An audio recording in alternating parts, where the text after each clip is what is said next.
Our conversation was interrupted as Will walked by. "They're ready to serve us," he said. We hurried up the path and into the basement level of the building, the family's living quarters. We walked through the living room and into the dining area. On the table was a hot meal of stew, vegetables, and salad. Sit down," the proprietor was saying in English, pulling out chairs and rushing about. Behind him stood an older woman, apparently his wife, and a teenage girl of about 15. While taking a seat, Will accidentally brushed his fork with an arm. It fell noisily to the floor. The man glared at the woman, who in turn spoke harshly to the young girl, who had not yet moved to bring a new one. She hurried into the other room and returned holding a fork, then handed it tentatively to Will.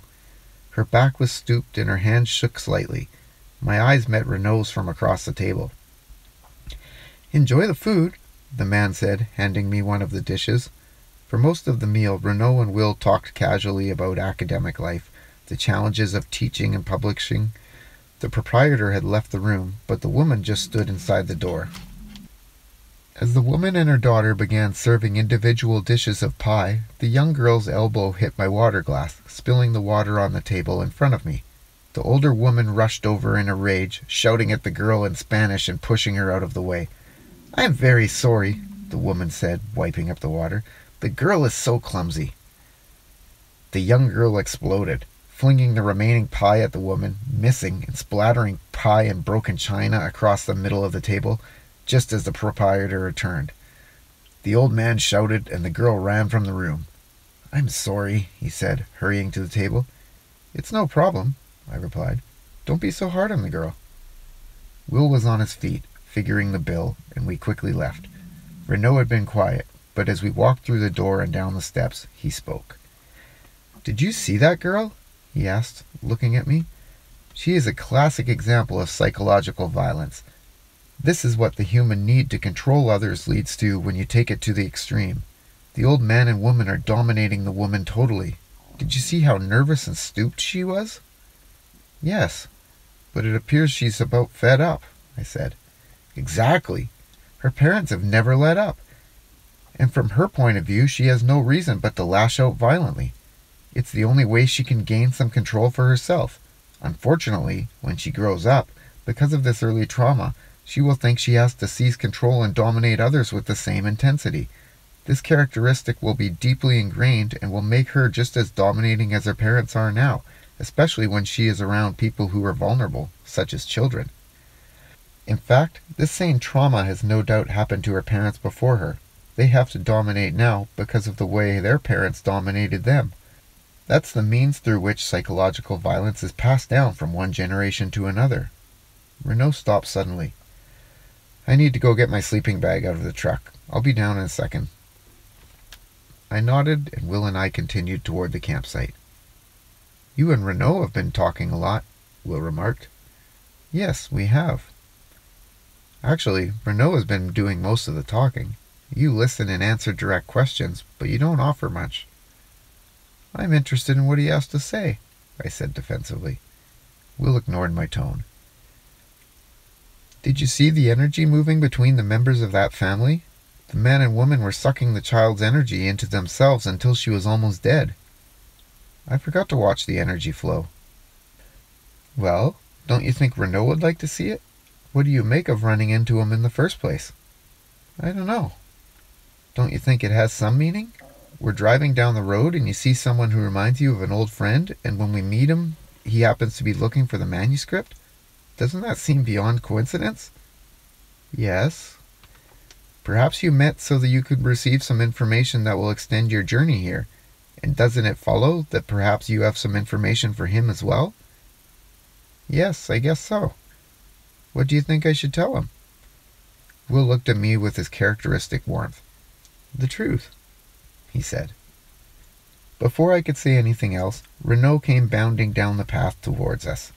"I brought a flashlight in case we need it later," he said. For the first time, I became aware of the twilight and looked west. The sun had already set, but the sky was still a bright orange. The few clouds in that direction carried a darker, reddish color. For an instant, I thought I saw a whitish field of light around the plants in the foreground, but the image faded. Beautiful sunset, I said. Then I noticed Will had disappeared into his tent and Renaud was pulling his sleeping bag from the case. Yes, it is, Renaud said, distractedly without looking. I walked over to where he was working. He looked up and said, I didn't get to ask you, what insights have you seen? The first two were only described to me, I replied. But we just spent the last 2 days at the V1C4P1b Lodge, near Satipo. While we were there, one of the people doing research gave me a copy of the third insight. It's pretty amazing. His eyes lit up. Do you have it with you? Yes. Do you want to take a look at it? He jumped at the opportunity and took it to the tent to read. I found some matches and old newspaper and started the fire. After it was burning, Will crawled out of his tent. Where's Renaud? He asked. He's reading the translation Sarah gave me. Will walked over and sat on a smooth log someone had placed near the fire area. I joined him. Darkness had finally descended, and nothing could be seen except for the bare outline of the trees to our left, the dim lights from the station behind us, and a muted glow from Renaud's tent. The woods were alive with night sounds, some of which I had never heard before. After about 30 minutes, Renaud emerged from his tent, the flashlight in his hand. He walked over and sat at my left. Will was yawning. That insight is amazing. Could anyone there actually see those energy fields? I briefly told him of my experiences, beginning with our arrival and proceeding through the point where I actually saw the fields myself.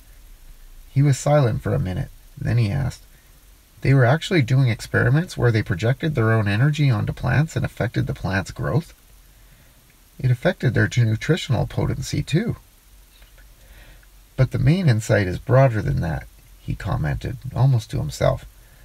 The third insight is that the universe on a whole is made up of this energy, and we can affect perhaps not only the plants, but other things as well, just by what we do with the energy that belongs to us, the part we can control. I wonder how we affect other people with our energy. Will looked at me and smiled. I'll tell you what I saw.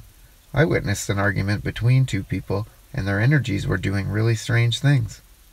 Renaud pushed up his glasses. Tell me about that. Will stood up at this point. I think I need to turn in. It's been a long day. We both said goodnight, and Will entered his tent. Afterwards, I described as best I could what Sarah and the other scientists had said to each other, emphasizing the action of their energy fields. Now wait a minute, Renaud said. You saw their energies pulling at each other, trying to, say, capture each other as they argued? That's right. He was thoughtful for a few seconds. We must analyze this fully. We had two people arguing over who had the correct view of the situation, over who was right, each seeking to win out over the other, even to the point of invalidating the other's confidence and to outright name-calling? Suddenly he looked up. Yes, this all makes sense. What do you mean? I asked. The movement of this energy, if we can systematically observe it, is a way to understand what humans are receiving when we compete and argue and harm each other. When we control another human being, we receive their energy. We fill up at the other's expense, and the filling up is what motivates us. Look, I must learn how to see these energy fields. Where is the V1C4P1b Lodge? How do I get there? I told him the general location, but said he would have to ask Will for specific directions. Yes, I'll do that tomorrow, he said with commitment.